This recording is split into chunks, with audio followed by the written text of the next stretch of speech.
Ladies and gentlemen, welcome into the week 4, start of the week off with the Thursday Night Football video here. And I don't want to hear one yap out of any of your mouths, your beautiful mouths, but your mouths right now. I don't want to hear a yap about the Jaguars versus the Bengals. I'm going to be playing some poker when this game's going on this week. Yeah, I'm going to be playing some friendly game of poker. Don't worry, authorities. Nothing crazy here. We're just playing some poker for fun, some chips, it's all that type of stuff. We're going to be playing, and what we're going to be doing is watching some Thursday Night Football, because it's not April or March or June or July when you're wishing. When you're watching the NBA and you're like, this is cool, but you're wishing it was football, right? So not a single yap at any of your mouth holes.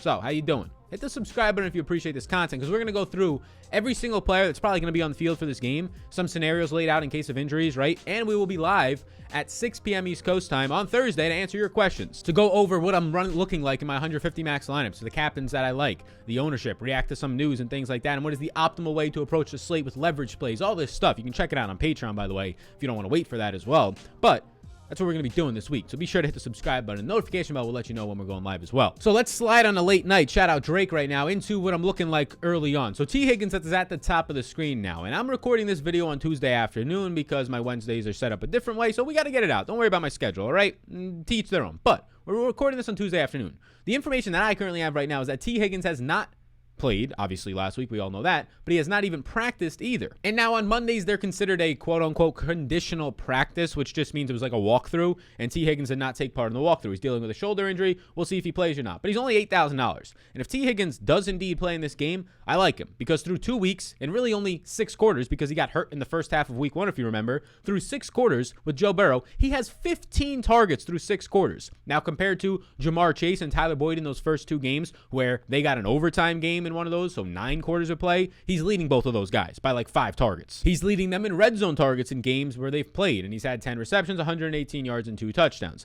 And now you look at what the matchup is going to be in this game, and it looks like T. Higgins should have a more than fine matchup. So he'll see some Campbell, he'll see some Shaq Griffin, Clay Brooks, depending on who comes in now for it'll be TBD, but for no CJ Henderson. So it's a solid matchup for T. Higgins. Obviously, just track the news on if he's playing. If you're watching this and he's already ruled out or something like that, he was ruled out doubtful pretty early last week, of course, well, then don't play him. And the guys who will fill in for him will be Auden Tate and Mike Thomas, but we'll talk about those guys in more depth and what they did with no T. Higgins last week when we get there. Now we start to get to some more players, and this is a run-heavy team. This is a bottom 5 pass to run ratio right now in terms of if you're hoping for passes is Cincinnati. They're just running the ball nonstop with Joe Mixon. So 19 routes run for these wide receivers last week on not that many Joe Burrow dropbacks. Tyler Boyd, 19 routes run last week. That was tied for the team high. He was running around on all the dropbacks with Jamar Chase. Now Tyler Boyd with T. Higgins so far this year has ran 59 routes, and he's seen a solid 13 targets. So he's still getting his in the middle of the field. Without T. Higgins last week, he had 6 targets, and he scored a touchdown on 4 catches. I also think that he'll have a solid matchup in the slot. When you're looking at what the slot matchup is probably going to be, I assume it is Clay Brooks in the slot when Tyler Boyd is in there. Clay Brooks has played 89% of his snaps in the slot, and that's just a solid matchup. It's not an elite matchup, but it's just a solid matchup for Tyler Boyd, who I have as a yes right now. Now, next up is Trevor Lawrence, who will see a positive, according to Pro Football Focus, positive 11% run blocking or pass blocking advantage in this one.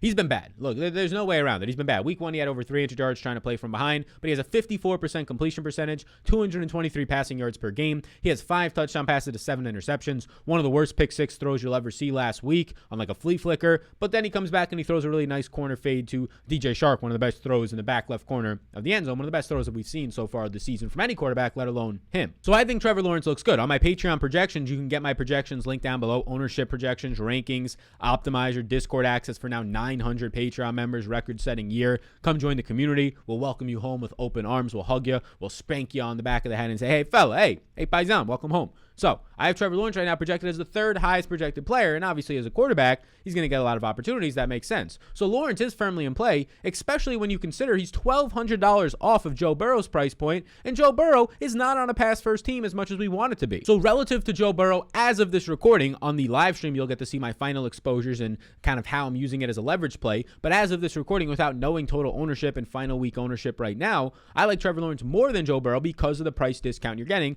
and the fact that right now you're just just going to be getting a more pass-heavy approach naturally from how these teams set up. Next up is a man that I just can't get away from, and it's Marvin Jones. I mean, I love Marvin Jones. Not only was I advocating for you to take him all the time when he was going as like a 12th round pick early in the summer, and even when he was going as an 8th and 10th round pick towards the end of the summer, I mean, Marvin Jones is fantastic. Week 3, he leads this team with 39 routes. He sees another team high in terms of 8 targets. He catches 6 balls for 62 yards in what was a floor week for Marvin Jones of 12.2 fantasy points. Marvin Jones now leads this team with 27 targets, and he has 5 deep targets so far. And Marvin Jones this week is going to find himself in matchups with guys like Eli Apple and Awuzie, the former Dallas Cowboy Awuzie. So this is a solid matchup yet again for Marvin Jones, who will have a massive height advantage and weight advantage over some of these cornerbacks, especially if he's ever to move into the slot and see Mike Hilton in the slot. So Marvin Jones I really do like this week. I think that he's definitely in play as a captain option because you get this fair price point of $8,600. Now, the other guy that I really do like, and I also think is in play firmly for a captain option if you wanted to go to a wide receiver, is his teammate DJ Chark. And DJ Chark, the nice thing about him is he's only $7,200. So when you're looking for captain options, you're still getting just as many routes run out of DJ Chark. You're not maybe getting the amount of volume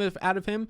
Week 1, you saw 12 targets, not a lot of efficiency, but you're getting just as much upside out of DJ Chark as Marvin Jones, but you're getting a cheaper option now here. He's the clear wide receiver 2, running 35 routes last week for this team. He had only netted him 4 targets, but he caught the nice touchdown. He had 3 catches for 49 yards, and he has upside. We've seen that now in 2 weeks, having both touchdowns and deep opportunities. He's already had 5 deep targets so far, even though he's had less volume than Marvin Jones. Seeing the similar amounts of deep targets, the speedster is the downfield option, the LSU product here. I have right now DJ Chark for only 12 fantasy points, but his ceiling is one of the higher ones on the slate because of the fact that the wide receiver position, especially for downfield targets on a showdown slate, is going to be a great opportunity for upside. And now those are the guys that I prioritize as of this recording. Again, we still have a day and a half to process more information on news, but mainly how the field is reacting from ownership. That's why my ownership projections will be massive in terms of deciding exactly who I'm going to. Where are we finding some leverage plays? Ezekiel Elliott, Amari Cooper, these guys were looking like leverage plays on Monday night slate. And what happens? Well, Amari doesn't get there for us, but Zeke gets there for us, right? Leverage plays means that these guys at their price point and their projections are not being as owned as other guys at their price point for similar or even less projections, like in the case of Ezekiel Elliott. So now as we get through to some more, I'll show you some of the props that I've taken. I told you I really like Marvin Jones. I've taken a couple props so far for this game, and I have Marvin Jones in both of them. It's over 62.5 receiving yards for Marvin Jones. This is a $250 flex play, meaning I only have to get 1 out of 2 right to get some money back. If you get them both right, obviously you win the money. So $250 entry here means I have some nice confidence in it. I would encourage you to tail this or just pick one that you want, but I would encourage you definitely to use the free bet. Use the free bet that you get up to $100. I had somebody reach out to me on Monday morning saying, hey, I used your free bet for $100 that you get on Prize Picks using the code SAL, my name, that simple. I used your free bet for $100 and I picked 5 players. They all ended up hitting for you based on your projections, and bam, I won $1,000. So now I have $1,000 to my name and I didn't really have to stake much of it. I had a $100 free bet thanks to Prize Picks. So what I'm using so far, I'm going to take more props. A lot of props aren't out yet because it's like Tuesday afternoon, but I have Marvin Jones over 62.5 receiving yards in this solid matchup against what you're going to see on the outside right now in the Bengals is not that great. It's not terrible, but it's not that great. Eli Apple and Awuzie. And then I have Joe Mixon over a half a rushing touchdown as favorites in this game with a nice total for a guy who continues to touch the ball 20 times a week in this backfield. I'll take Joe Mixon over half a rushing touchdown, meaning that he scores at least 1 rushing touchdown this week. The other thing that's nice about Joe Mixon is he has some nice props in the receiving market. Over 16.5 receiving yards. I almost took over this number, but we did see Chris Evans, the rookie out of Michigan, and we saw their backup Samaje Perine, I believe out of Oklahoma maybe. Those guys did get involved more in the passing game last week, which made me just hesitate a little bit. So $250 bet here, free bet, turn $100 into however much you want, 1,000 like the guy who reached out to me on Twitter. Over on 62.5 Marvin Jones, over on a half a touchdown for Joe Mixon. Use the code SAL, get that free bet. What are you waiting for? FREE, free. Code SAL. So now we get to some guys that I do like, of course, and I'll probably like them more depending on what the ownership looks like. Like Joe Burrow stays in play. Joe Burrow is my second highest projected player on the slate, so he has to stay in play, but he's also the most expensive at $11,600. I mean, that's a pretty extreme price point for a guy that they're not really trying to throw that much. Like, unless the game turns into a shootout, they're fine with Joe Burrow throwing the ball 25 to 26 to 28 times. And it's hard to pay off of a price point when you're not mobile. He's actively trying to not be mobile because of his knee injury. Like, when that's the case, you can be accurate. He's been good this year, Joe Burrow. In terms of efficiency, 71% completion percentage, but just 213 yards per game, 7 touchdowns to 4 picks. He's only ranked 22nd in deep attempts. He's top 10 under pressure, which is good to see, especially with that injury. But this offense only ranks number 29 in play action passing. Like, this is not an efficient or an effective passing game. So Joe Burrow being this expensive as a quarterback, even if he has a solid game by his standards of 250 passing yards and 2 touchdowns, what is that really doing for you at this price point? Is 16 fantasy points, 18 fantasy points getting you there? No, I think Joe Burrow to pay off this price point has to go for 24 plus fantasy points. So although he's in play for me right now because I assume he comes in lower owned, there's a good chance I don't get much of him as the week goes on. Now, his teammate Joe Mixon, similar things can be said, but I'll prefer Mixon because you get a price discount. Mixon is my highest projected player on this slate. Mixon gets to be benefiting from being in this game like a touchdown favorite with a nice 26.5 implied team total, meaning that in the second half, more often than not, they're going to run the ball a ton. 49 routes run on the season has led to 7 targets. That's not great, but so far through 3 weeks, Joe Mixon has 67 rushing attempts. He's averaging 22.3 rushing attempts per week. When you factor in his opportunities in the passing game, he has 74 opportunities right now, 73 touches on those compared to just 12 touches for the rest of the Cincinnati backs. He's a clear workhorse. So if I had to choose between a Joe Mixon and a Joe Burrow, the Joes on the Bengals, I would actually go to Joe Mixon for $600 less and a guy that I think they're featuring the offense around as opposed to Joe Burrow, who's not mobile, who's not going to have elite volume. It's tougher for him to get there and pay off that price tag. Next up is Jamar Chase, who if T. Higgins plays, like it's tough to want to go to Jamar Chase. Jamar Chase is the second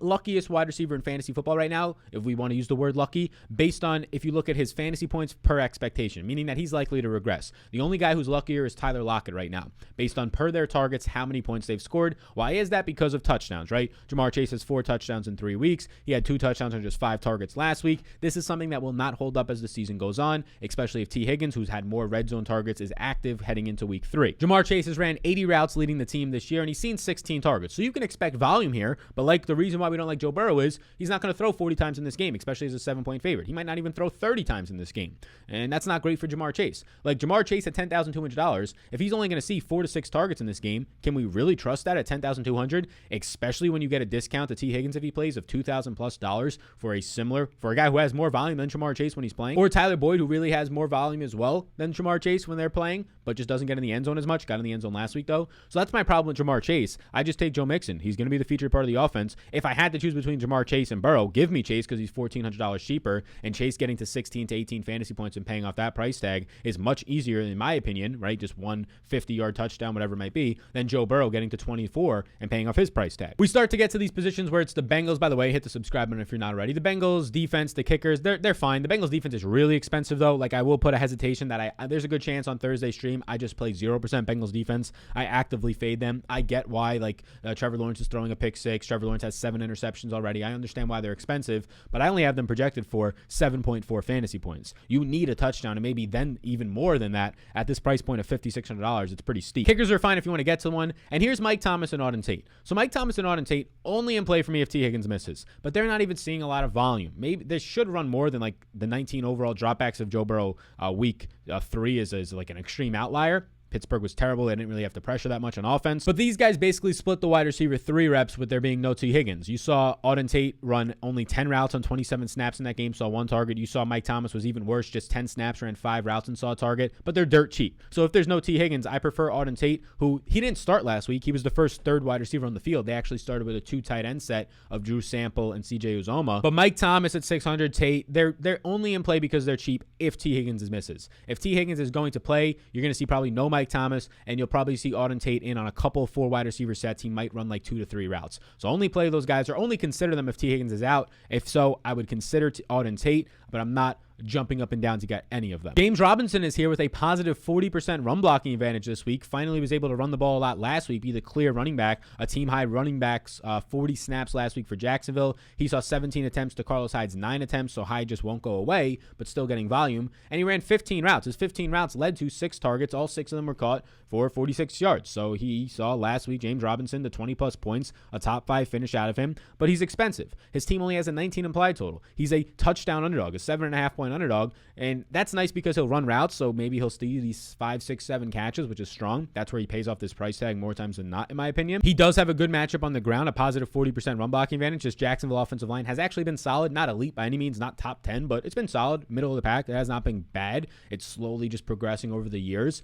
But James Robinson at $9,400, that's the bigger thing, right? A 7-point touchdown underdog here for a $9,400 running back. Again, just give me T. Higgins if he plays. Give me Tyler Boyd. Give me all the wide receivers who have better game flow scripts in terms of more passes on this team that are cheaper. Like every single wide receiver is cheaper than James Robinson on this team for Jacksonville. Give me DJ Shark and Marvin Jones instead. Laviska Shenault, I can't get behind. I was not behind Laviska Shenault. Everybody wanted to draft him as like a top 40, top 30 receiver. He was like my wide receiver 58 all throughout the offseason. People thought I was kind of crazy, but I mean, I've obviously had my L's, but this one looked look pretty clear. He's a slot wide receiver for a team that wants to run the ball and go 2 tight end sets. That's changed now with the James O'Shaughnessy injury. But Laviska Shenault is $6,600 for a guy who right now only has 1 target of 20-plus yards compared to the 5 targets of 20-plus yards for Marvin Jones and the 5 for DJ Shark. He's not being used down the field. His ADOT is like 2 yards. He's basically used as a screen wide receiver. $6,600, that's a lot for a slot wide receiver who's not used down the field. Basically had his best game of the year last week, and he only caught 4 balls for 48 yards on 32 routes run. It's not that great. Like Shenault right now for me grades out for like 10.5 fantasy points. He's in play, of course, because he'll have touchdown upside and he'll probably run 30 routes in this game, and it's a showdown slate and he has a lot of talent, but the way they're utilizing him is not encouraging. Next up is $4,400 Dan Arnold, and this one's tough because I'm recording this on Tuesday. We don't know if Dan Arnold's going to play. He just joined the team on Monday. There's all the COVID protocols in terms of having to pass a test 3 days in a row. He obviously has to learn a whole new playbook. My guess is that he doesn't play. If he does play, he's very limited in this one. They traded for him because they don't have James O'Shaughnessy. So we'll see what happens here. Jacob Hollister actually started last week over Luke Farrell. He was activated for the first time and ran a bunch of routes, saw 6 targets over Luke Farrell, he might be a rookie Farrell. I could be completely wrong on that, but Farrell not really involved all that much, didn't run many routes. So if there is Dan Arnold and he's playing in this game, just track the news. I would expect him to be limited. $4,400 if he was a full go and going to run 30 routes and take on the James O'Shaughnessy role as a much better player than James O'Shaughnessy. Oh yeah, we like that a lot for like a 4 to 6 reception game. So keep that in mind though. Like if indeed Dan Arnold does play in this game and there's no limitations apparently, which seems hard that he'll know this whole offense in 3 to 4 days after just joining the team with the COVID protocols, he might not even be eligible to play depending on how that works. Yeah, I would just track that news. But you're going to have guys filling in for him. The guy that I would like the most filling in for him, and we can scroll right now to it, would be Jacob Hollister. You can see at $1,000.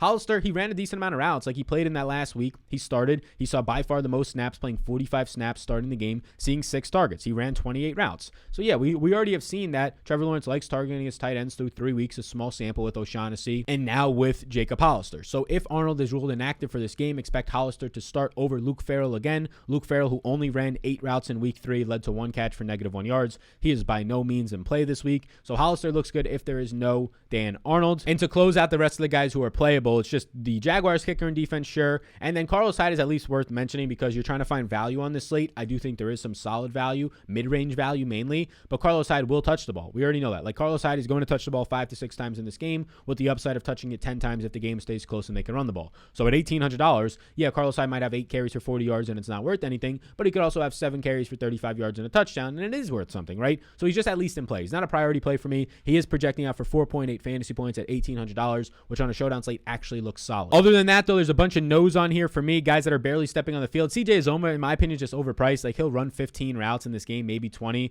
at $4,000. If you want to play him, you can. He's grading out not that great for me. Chris Evans, Samaje Perine, backup running backs for Cincinnati. Evans has no carries on the year, but a couple of receptions. I don't think it's enough, though, at that price point. Perine is a backup running back who only had one carry last week, not involved all that much. You would need like his 1 catch to go for a touchdown to pay off that price tag and just in general be worth a damn. And then there's some guys from Cincinnati who played last week because of the missing of T. Higgins, but nothing crazy. Like you had Trent Irvin play 6 snaps, run 5 routes, no targets. Stanley Morgan only played 3 snaps, ran 1 route. Drew Sample has seen 0 targets so far, the tight end for Cincinnati, mainly is blocking, has only ran 4 routes in week 3. So these guys aren't in play. Jamal Agnew is a special teams ace. He had that 109-yard kickoff return for a touchdown, but he's not running that many routes out there. Same can be said for Tyron Johnson, who's only ran 10 routes on the season, 1 route last week. Philip Dorsett played his first action in week 3 last week, but only ran 5 routes. So Darrell Gumbawale played 5 snaps for Jacksonville last week, but no real usage. These guys aren't in play for me, personally. And as we close out, I want to let you know yet again, I saw about 40, 50 people signed up and took advantage of this, that you need to get your best chance of winning $8,000 or $2,000, whichever one of these contests you want to play on,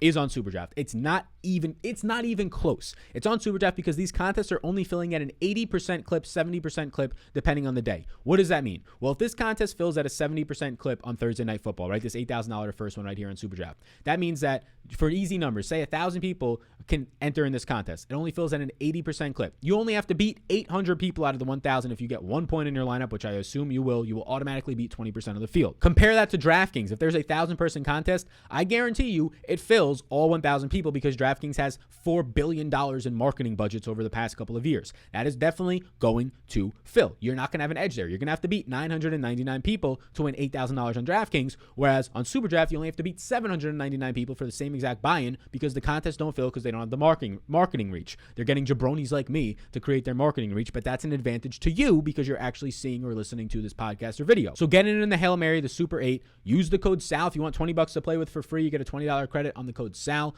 But get in there. That's your best chance of winning $8,000 Rooskies. But that's where I'm at right now. So there we go. We'll be live 6 p.m. Eastern time for an hour before the game starts on Thursday Night Football. Be sure to hit the subscribe button if you're still here. And yes, get in, join the family over on Patreon. We'll welcome you home. Projections, rankings, ownership, a whole lot more over on Patreon. The lineup optimizer now, the Discord access, rankings, everything you can possibly need. Check it out down below. I appreciate you a ton. Go in, get the free bucks while it lasts, the free $100 bet over on Prize Picks. You can tail the props that we talked about earlier or take your own. Turn that $100 into $1,000. Why not? Why not? Why not? Thank you for tuning in today. I'll see all you beautiful faces and beautiful people in the next one.